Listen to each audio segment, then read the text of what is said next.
நான் இன்றைக்கி தோசைக்கு வந்து தேங்காய் சட்னி தக்காளி சட்னி வைக்கிறேன். பிள்ளைங்க அதான் என்ன கேட்டாங்க. தக்காளி சட்னி வந்து தக்காளி, பல்லாரி, 2 காஞ்ச மிளகாய், பூண்டு, மல்லிச்செடி, கருவேப்பிலை, புதினா வந்து என்கிட்ட இருந்தது, வீட்டில் இருந்ததுனால நான் போட்டுக்கிறேன்.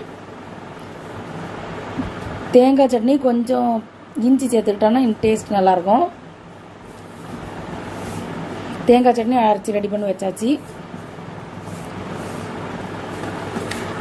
3 பேர் 4 பேர் செய்யும்போது எல்லாமே அளவுகள்லாம் கரெக்டாக வரும்.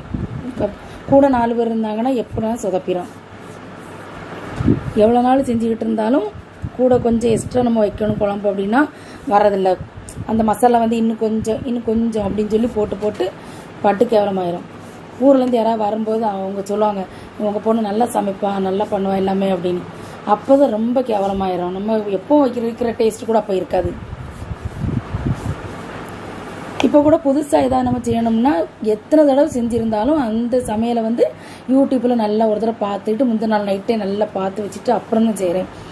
செஞ்சு எல்லா பொருளையும் பக்கத்துலேயே வெட்டி கண்ணு முன்னால் வச்சுருப்பேன். சரி மறந்துடுவேன், இல்லைனா அதனால பக்கத்தில் வச்சுருப்பேன். பக்கத்தில் வச்சுருந்தாலும் செஞ்சு முடிச்சுட்டு பார்த்தா 1-2 பொருள் அதில் இருக்கும்.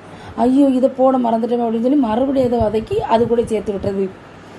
ஏதாவது ஒரு பொருள் மிஸ் ஆயிரும். எங்கள் வீட்டில் தோசைக்கு வந்து மீன் குழம்பு வச்சு நாங்கள் சாப்பிடுவோம். ஆனால் மீன் குழம்பு கேட்குறவங்களும் மீன் குழம்பு வச்சு கொடுத்துருவேன்.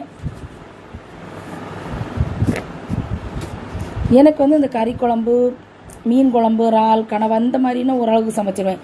மற்றபடி வெஜிடபிள்ஸ் வச்சு ஏதாவது செய்யணும்னா சுத்தமாக வராது, சொதப்பி வரும். வீடியோ பிடிச்சிருந்தா லைக் பண்ணுங்கள். தேங்க்யூ.